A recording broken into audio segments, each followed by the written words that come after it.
meteorologist John Adams, because this weekend we will really need to stay weather aware. So what should we keep an eye out for, John? Yeah, this could be our third weekend in a row that we've had severe storms. Looks like that's going to happen. So far, we've actually had no rain in our East Texas area for the day, but activity is getting closer. We have had activity that moved across Arkansas during the day, and we've still got some activity in the southwest part of that state. But the focus right now is back in Oklahoma, where we are seeing severe thunderstorm warnings as well as tornado warnings that are in effect for parts of the southeastern portions of Oklahoma. And we do expect to see activity that will develop in our area later on. Now, the brown area indicates a tornado watch. That goes until 9 o'clock tonight. It covers mostly the area north of Interstate 20.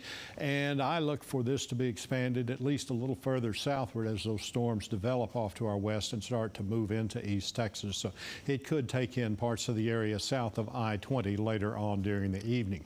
We've had plenty of heat build up today, and that, as you know, drives a lot of these storms. So we've got the heat in place as well as the moisture. Those dew points have returned to near 70 degrees across the area. So we've got plenty of those ingredients for the storms to work with.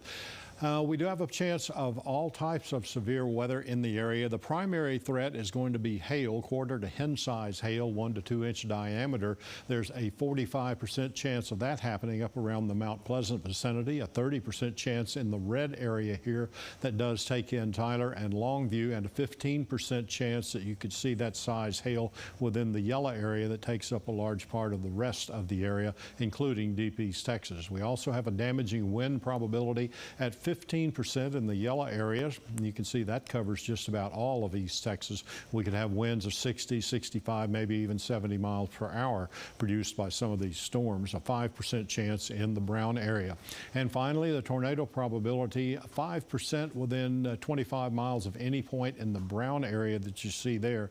And that covers most of East Texas along and north of I-20 and some down into the northern portions of deep East Texas, with a marginal risk for the rest of East Texas indicated in green. So keep your ears up, and we will be letting you know what's happening during the evening. Severe outlook also extends Saturday and early Sunday. It's a slight risk, and it does shift up northward, taking in most of the I-30 corridor, with a marginal risk mainly along and a little bit south of I-20. On Sunday, just a marginal risk for parts of East Texas indicated in green, as the slight risk is expected to shift off to the northwest. Low temperature tonight expected to be 67 degrees. Our chance of rain is 40% of those severe storms tomorrow. We're expecting to see partly cloudy skies, high 87. No rain expected during the day, but there will be a chance tomorrow night that we could see some more scattered showers and thunderstorms in the area. Same thing coming Saturday night and on into the early part of Sunday. And then over the next 7 days, we have at least a chance of some spotty storms or showers and thunderstorms in some areas, and there could be a few periods where we would have a potential for severe weather, and that goes through next week. Deep East Texas, very similar conditions coming up in your area as well. You can check the forecast anytime at